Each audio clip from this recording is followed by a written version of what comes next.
Akhil Bharatiya Congress committee के अध्यक्ष ने पवन बंसल जी, आनंद शर्मा जी और मुझे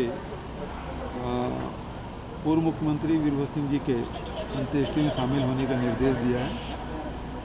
तो राष्ट्रीय अध्यक्ष जी के प्रतिनिधि के रूप में उनके गृहग्राम में कल जो अंत्येष्टि होगी उसमें हम लोग शामिल होंगे। वीरभद्र सिंह जी 6 बार के मुख्यमंत्री रहे, केंद्रीय मंत्री रहे और छत्तीसगढ़ में भी यहाँ वो इस्पात मंत्री के रूप में भिलाई स्टील प्लांट में आए थे NHPCL के उद्घाटन में, और छत्तीसगढ़ से उनका संबंध भी है। बहुत ही मिलनसार व्यक्ति के रूप में हम लोग जानते हैं और साथ ही हम लोग महेंद्र कर्मा जी के साथ शिमला गए थे तो हम लोगों को राजकीय अतिथि के रूप में उन्होंने सम्मान दिया था और बहुत देर तक के मंत्रालय में बुला के बैठ के भी चर्चा हुई थी। विभिन्न राजनीतिक और प्रशासनिक दृष्टिकोण से बहुत लंबी चर्चा हुई थी। तो बहुत सारी स्मृतियाँ उनके साथ हैं और उनके जाने से एक अपूर्णीय क्षति न केवल हिमाचल प्रदेश को बल्कि कांग्रेस पार्टी को हुआ है। हमने एक बहुत ही सीनियर वरिष्ठ कांग्रेसी को खोया है। जो पूर्व IPS जो है उनके खिलाफ जांच हुई, कार्रवाई हुई और उसके बाद राजद्रोह का मुकदमा हुआ और खबर ये आ रही कि वो फरार भी हो गए। देखिए, जो ACP UW ने जो कार्रवाई की है वो उनकी जानकारी के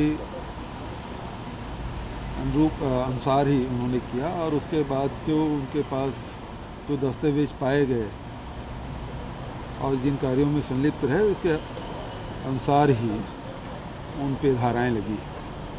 आपने लगातार समीक्षा बैठकें की हैं विभागों की और अब दौरे पे भी जाने वाले हैं, किस तरीके की समीक्षा बैठक रहेगी? देखिए, पहली बात तो ये है कि 15 दिन तक के लगातार लोकार्पण और भूमि पूजन का कार्यक्रम हुआ और हजारों करोड़ की सड़कें बनेगी। जो हमेशा ये भारतीय जनता पार्टी के लोग आरोप लगाते थे सब पैसा तो किसानों को दे दिया है, मजदूरों को दे रहे हैं, गरीबों को दे रहे हैं, इंफ्रास्ट्रक्चर कुछ तैयार नहीं कर रहे हैं। भारतीय जनता पार्टी के 1 साल के कार्यकाल में जितनी सड़कें वो स्वीकृत किए थे, निर्माण किए थे, उससे कहीं अधिक के कार्य हमने न केवल स्वीकृत किया बल्कि टेंडर की प्रक्रिया भी चल रही है और निर्माण भी कार्य चल रहे हैं। तो इंफ्रास्ट्रक्चर में भी उनसे पीछे नहीं है। साथ ही अभी लगातार समीक्षा बैठक जो की जा रही है उसमें विभागों को जो जिम्मेदारी दी गई थी, उनकी जो योजनाएं थी वो किस रूप में कहाँ पे पहुंचा है और उसमें कहाँ यदि रुकावट आई तो अड़चनें क्या क्या है, ज़मीनी परेशानी क्या आ रही है, उन सबको जानकारी लेते हुए आवश्यक जो निर्देश है वो देने भी काम है। और साथ ही सबको टाइम लिमिट दिया गया है कि उन्हीं से पूछा गया है कि आप कितने दिन में पूरा करेंगे, तो टाइम लिमिट भी फिक्स किया गया है ताकि जो कार्य है वो सही समय में संपादित हो जाए जिसका लाभ तो प्रदेश की जनता को मिले।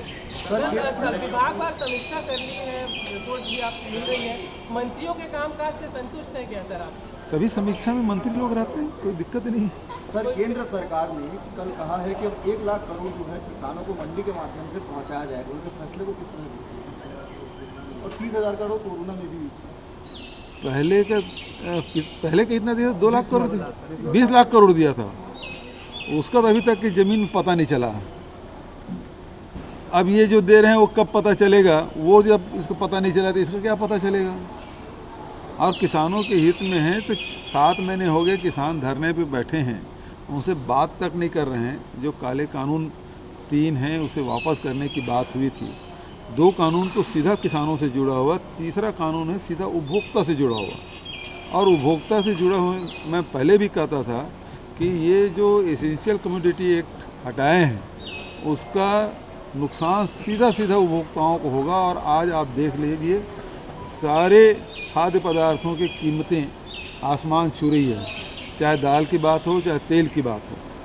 और पेट्रोल की बात तो कुछ कहना ही नहीं है, वो तो मतलब तेंदुलकर के सेंचुरी की तरह ये भी लगातार बढ़ते जा रहे हैं। पहले कहा जाता था प्रधानमंत्री की उम्र के बराबर पेट्रोल की कीमत हो गई है, अब तो प्रधानमंत्री की उम्र तो जितनी उम्र है उसे 1.5 गुना बढ़ गया है।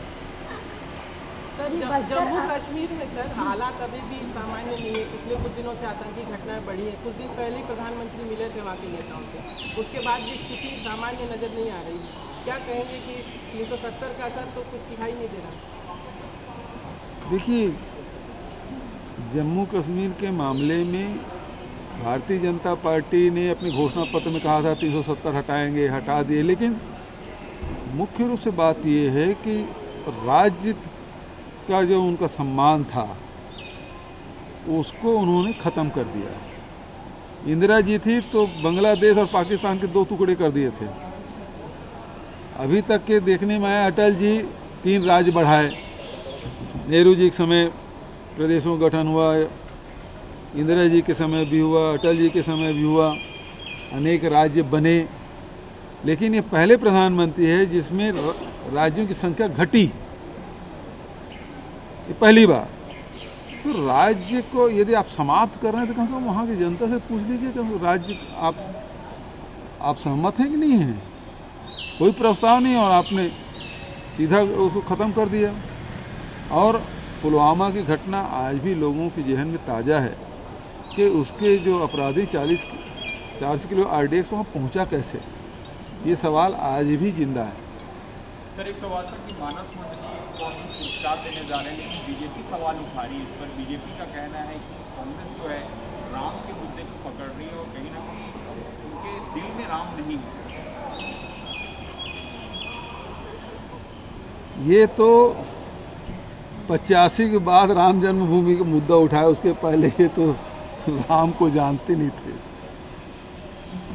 हमारे नेता महात्मा गांधी, देश राष्ट्रपिता महात्मा गांधी, जो प्रार्थना सभा में हमेशा भजन गाया करते थे, रघुपति राघव राजा राम, आज़ादी के पहले से, और तब से कांग्रेस के लोग रघुपति राघव राजा राम का भजन गाते हुए प्रभात फेरियां करते थे।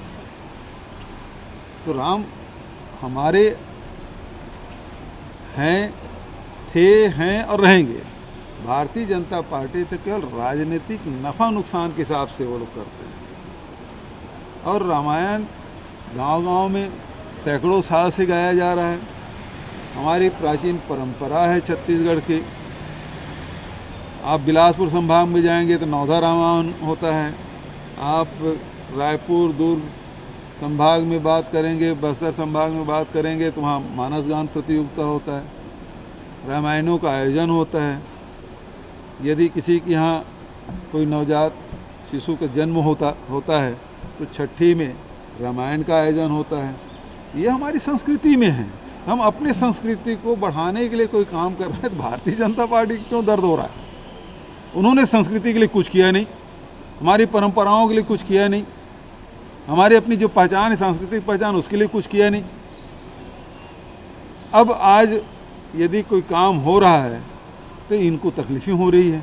उनको लगता है कि हमसे छीना, अरे राम सबके हैं, किसी एक के नहीं है कि आपके पास उसका क्या कहेंगे उसको, कॉपीराइट नहीं है।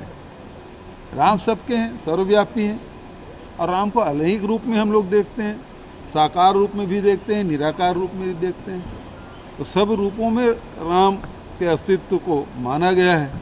तुलसी के भी राम है तो कबीर के भी राम है। अब तो राम को विभाजित कैसे कर सकते हैं? कोई किसी रूप में बचता है, कोई किसी रूप में देखता है।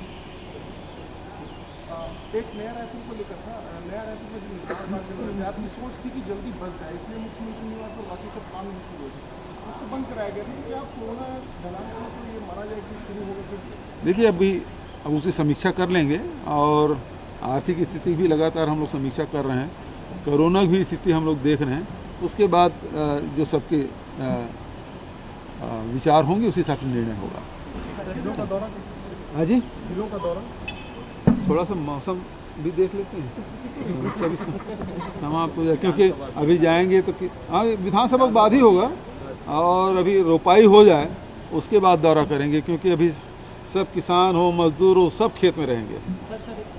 छत्तीसगढ़ में अपराध का ग्राफ लगातार बढ़ रहा है। छत्तीसगढ़ में आज दूसरे दिन रायपुर में राजधानी में तो एक काम करिए, भारतीय जनता पार्टी कार्यकाल के किसी एक वर्ष का निकाल लीजिए और हमारे 2.5 साल में से किसी 1 साल का निकाल लीजिए, दोनों तुलना कर लीजिए। अपराध उस समय ज़्यादा होता था कि अब ज़्यादा हो रहा है, ये तो तुलनात्मक की जा सकती है। अपराध होंगे क्योंकि समाज में हर प्रकार के लोग रहते हैं। आप अपराधी नहीं हैं, लेकिन अभी आपसे कोई धक्का मार दे, हो सकता है आप गुस्से में आप किसी को मार दें, तो आप कोई अपराधी प्रवृत्ति के व्यक्ति तो नहीं है आप, लेकिन कई बार परिस्थितिवश घटनाएं घट जाती है, लेकिन वो है तो अपराध। तो उस अपराध को, सवाल इस बात का है, कोई अपराधी अपराध करता है या कोई घटना घटती है, पुलिस कार्रवाई करती है नहीं करती, ये महत्वपूर्ण है। और उसमें आप चाहे बिलासपुर की घटना देखें, रायपुर की घटना देखें, दुर्ग की घटना देखें, जितने भी अपहरण की किस घटनाएं हुई हैं, तत्काल गिरफ्तारियां हुई, चाहे उद्योगपति के हो, चाहे बच्चे के हो, किसी की भी हो, हमारी पुलिस तत्काल कार्रवाई की है, एक्शन में आया है, उसमें सफलता भी मिली। नमस्कार, मैं हूं मानक गुप्ता। अगर आपको हमारा ये वीडियो पसंद आया हो तो इसे लाइक और शेयर जरूर करें, और हाँ, हमें सब्सक्राइब और फॉलो करना ना भूलें ताकि आप देश और दुनिया की कोई खबर मिस ना करें। तो जुड़े रहिए हमारे साथ और देखते रहिए News 24।